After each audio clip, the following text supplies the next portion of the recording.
Good morning प्यारे बच्चों।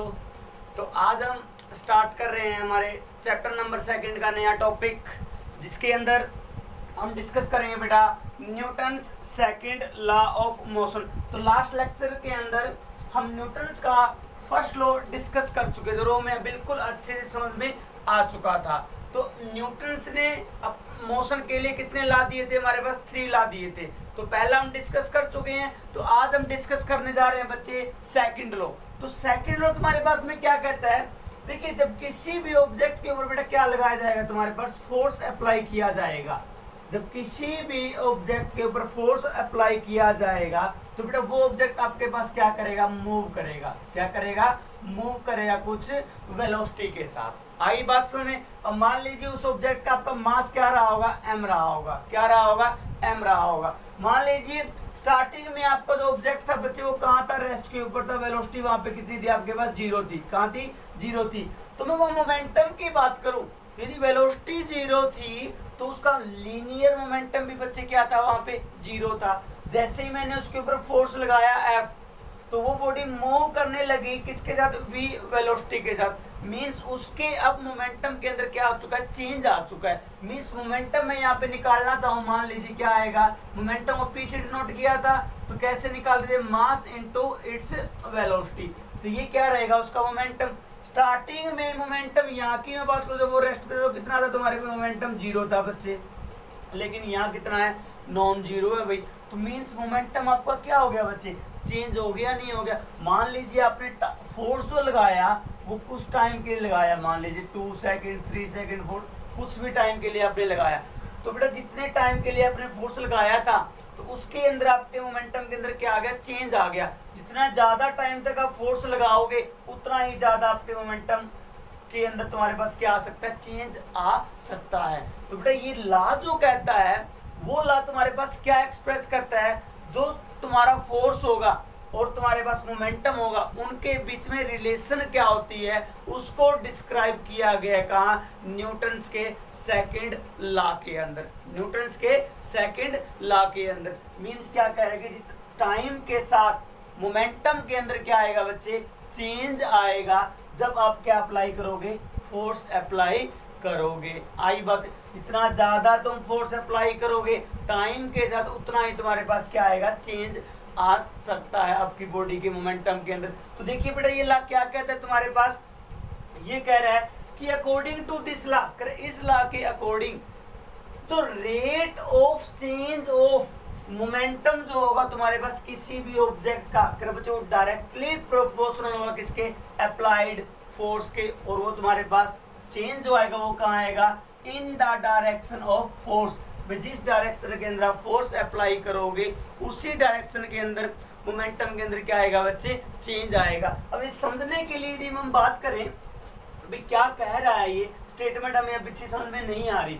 तो ये कह रहा है कि जो तुम्हारे पास rate of change of momentum होगा, क्या होगा? जो rate of change of momentum, rate of change of momentum, तो कर बच्चों डायरेक्टली प्रोपोर्शनल होगा किसके? तुम्हारे पास फोर्स के। जो आप फोर्स अप्लाई कर रहे हो, हमें नहीं पता कितना फोर्स अप्लाई कर रहे हो, तो रेट का मींस क्या है बेटा? टाइम के रिस्पेक्ट में। किसके रिस्पेक्ट में? टाइम के रिस्पेक्ट में जो चेंज आएगा मोमेंटम के अंदर।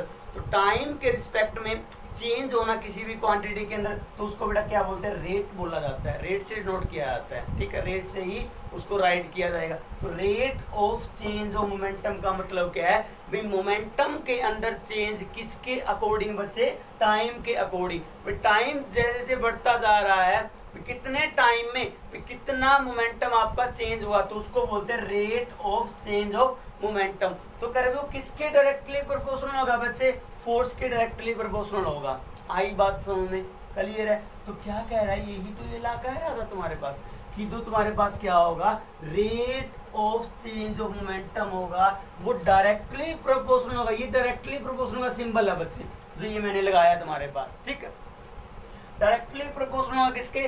अप्लाइड फोर्स के। जो तुमने फोर्स अप्लाई किया है तुमने बाहर से। अब फोर्स मान लो बाहर से तुम क्या अप्लाई कर रहे हो बच्चे? एफ अप्लाई कर रहे हो। मान लीजिए कितना अप्लाई कर रहे हैं? एफ अप्लाई कर रहे हैं। तो डायरेक्टली प्रोपोर्शनल होगा किसके? Rate of change of momentum, और rate of change of momentum मैंने अभी भी आपको बताया क्या, change in momentum, change in momentum divide by time taken. जितना मोमेंटम वो चेंज हुआ है उस चेंज होने में टाइम कितना लगा है, वो टाइम टेकन। तो change in momentum divide by time taken is called rate of change of momentum. आई बात समझ में? तो ये था जी हमारे पास क्या, rate of change of momentum का मैंने फॉर्मूला लिख दिया यहाँ पे। आई बात समझ में? अब देखिए तुम्हारे पास इसको और थोड़ा सा मॉडिफाई करें बच्चे, तो एफ डायरेक्टली प्रोपोर्शनल होगा किसके, देखो चेंज इन मोमेंटम कैसे निकाल सकते हो, चेंज जब भी आपको निकालना हो क्या करते हो, फाइनल में से क्या माइनस कर दो बेटा, इनिशियल माइनस कर दीजिए, वो आपके पास चेंज आएगा। जैसे मान लो आपकी बॉडी का मास m था, तो स्टार्टिंग के अंदर उसकी वेलोसिटी बच्चे मान लीजिए तुम्हारे पास u थी, कितनी वेलोसिटी थी u, जिसको तुम इनिशियल वेलोसिटी का नाम दे रहे हो, और बाद में उसकी वेलोसिटी फाइनल वेलोसिटी हुई वो कितनी मान ली मैंने, v मान ली, ये फाइनल वेलोसिटी हुई। मास m ही है, मास चेंज नहीं हो रहा, मैं ये लेके चल रहा हूँ। स्टार्टिंग में वेलोसिटी u थी, फाइनल वेलोसिटी कितनी होगी तुम्हारे पास, v होगी। तो स्टार्टिंग में जो मोमेंटम रहेगा बच्चे वो क्या, mu रहेगा भाई। स्टार्टिंग मोमेंटम क्या रहेगा, mu, mass into initial velocity. तो इनिशियल मोमेंटम हुआ भाई, क्या हुआ, इनिशियल मोमेंटम। और फाइनल मोमेंटम निकालो तो क्या करो, फाइनल वेलोसिटी के साथ मास की मल्टीप्लाई कर दे भाई, वो फाइनल मोमेंटम आ जाएगा भाई। ये फाइनल मोमेंटम है, ये इनिशियल मोमेंटम है। लिखने के लिए मैं ऐसे लिख सकता हूँ, इसको डिनोट मान लो मैंने बच्चे PI से कर दिया, किससे कर दिया, PI से। I पर इनिशियल, तो इनिशियल मोमेंटम हो, शुरुआत में जो मोमेंटम था, और इसको मैंने डिनोट कर दिया मान लीजिए PF से डिनोट कर दिया, मीन्स फाइनल मोमेंटम। तो फाइनल मोमेंटम में जब इनिशियल मोमेंटम घटाओगे तो आपका चेंज मोमेंटम आएगा नहीं आएगा। स्टार्टिंग में मोमेंटम 10 था, कितना था, 10 था, बाद में मोमेंटम कितना हो गया तुम्हारे पास, 25 हो गया मान लीजिए। तो चेंज कितना आया अभी, यहाँ से यहाँ 15 का नहीं आया, 25 में से आपने 10 घटा दिया, मीन्स फाइनल में से आपने इनिशियल माइनस कर दिया भाई, ठीक है। तो वो आपका चेंज है। तो मैं यहाँ भी चेंज मोमेंटम क्या लिखूंगा, final momentum minus initial momentum, उसके हिसाब से मैंने लिख दिया। और डिवाइड बाय टाइम टेकन मान लीजिए t टाइम लगा भाई। मोमेंटम यहाँ से यहाँ पहुँचने में जो टाइम लिया गया वो कितना टाइम लिया गया, t टाइम लिया गया, ये मैंने डिवाइड में रख दिया। अब देखो F डायरेक्टली, अब मोमेंटम इस वहाँ लिख के आया mv माइनस mu भाई, डिवाइड बाय में क्या लगा दिया, t लगा दिया, क्या लगा दिया, t लगा दिया।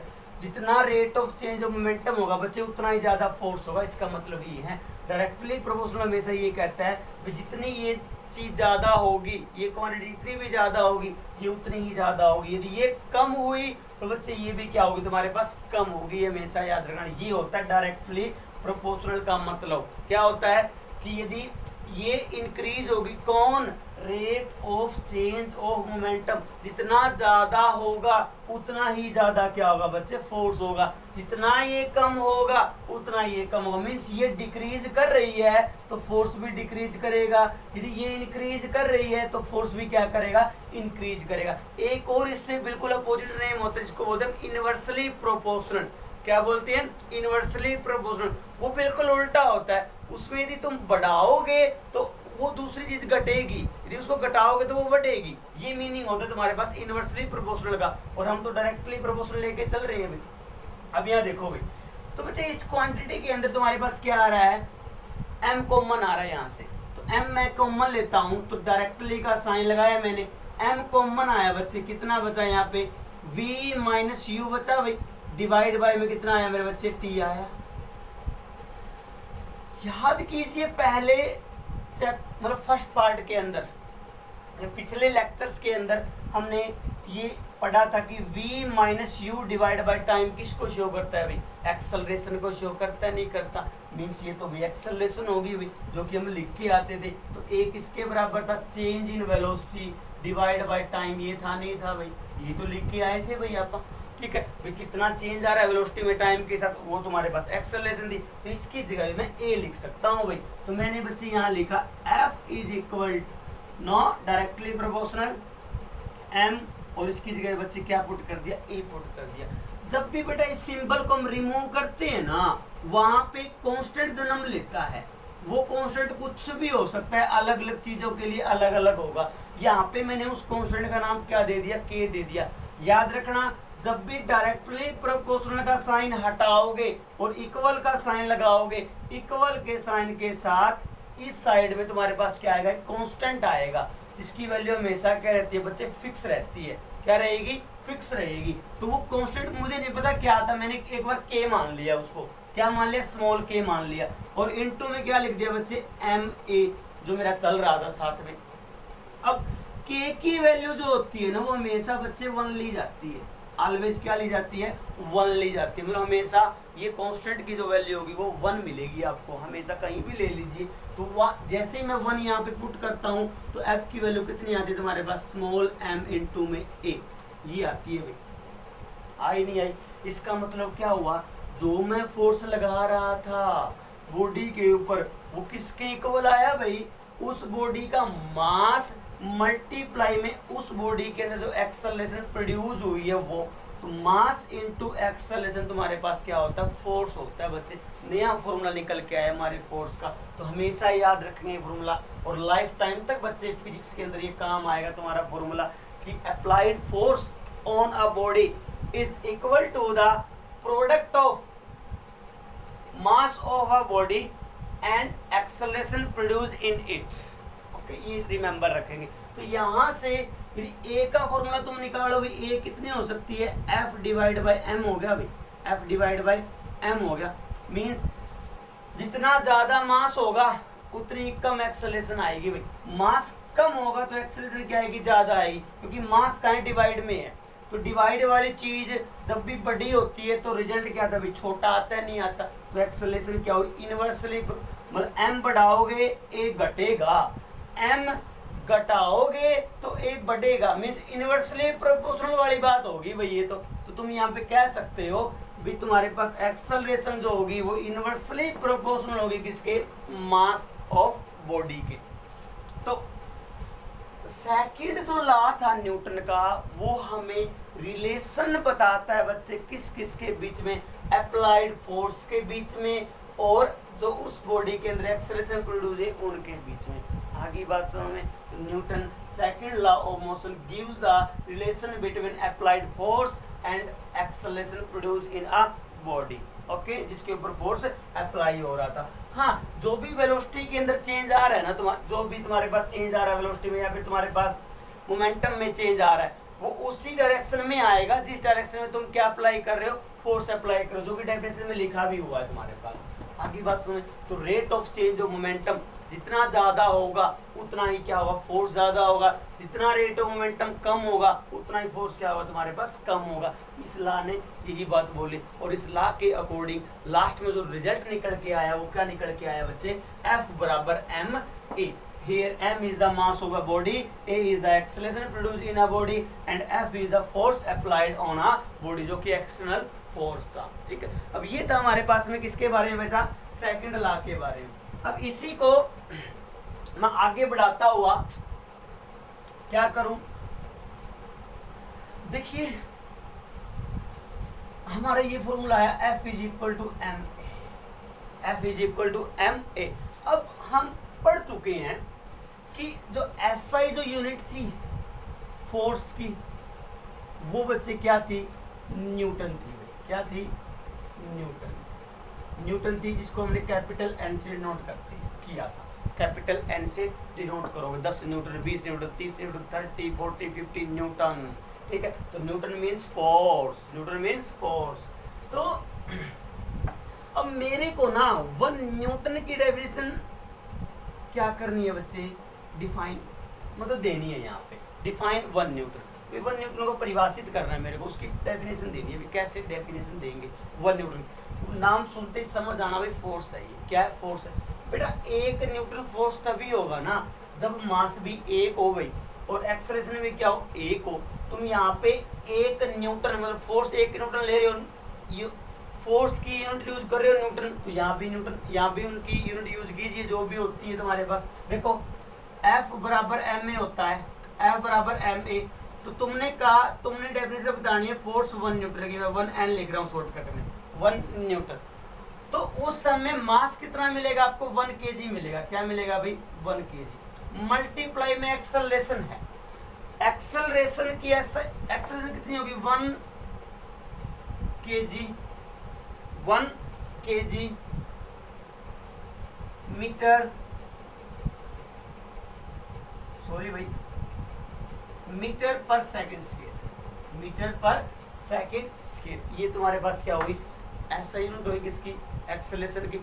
तो 1 न्यूटन फोर्स होगा जब तुम्हारा 1 न्यूटन फोर्स बेटा वह फोर्स होगा जो किसी भी बॉडी के ऊपर एक्ट करे जिसका मास कितना हो, 1 kg हो, और उसके अंदर उस फोर्स के द्वारा कितनी एक्सेलरेशन प्रोड्यूस कर दी जाए, 1 metre per second square. Okay, 1 metre per second square. तो आप ये 1 न्यूटन की डेफिनेशन दोगे कि 1 newton is the that force, ठीक है, which act on a body of mass 1 kg and acceleration produce in it is 1 metre per second square in the direction of force. ये definition रहेगी आपकी क्या, 1 Newton force की। ये था बच्चे हमारे पास क्या, न्यूटन्स का सेकंड लॉ ऑफ मोशन। ठीक है जी। अब इसके जो ये लॉ है ना, हमारी डेली लाइफ के अंदर बच्चे इसके बहुत सारे यूजेज है, बहुत सारे यूज है। हम हर जगह के ऊपर मान लो डेली लाइफ के अंदर हम हर रोज इसका यूज कर रहे होंगे, ठीक है, और हम देखते भी हमारे आसपास इसका यूज होता हुआ, ठीक है। तो हम अगले लेक्चर के अंदर बेटा यूज पढ़ेंगे किसके, Newton's second law of motion के। तो फॉर्मूला मेरे बच्चे ये याद रखेंगे आप, क्या, m is equal to, sorry हाँ वहां से k की वैल्यू तो 1 ही आ गई थी, mv minus mu divide by मिट्टी। ये फॉर्मूला आप याद रखेंगे, क्लियर है अभी। mv माइनस mu क्या, चेंज इन मोमेंटम, ये जो मोमेंटम चेंज होने में जो टाइम लिया गया है वो, तो टोटल क्या हुआ, ये rate of change of momentum किसके इक्वल है, अप्लाइड फोर्स के।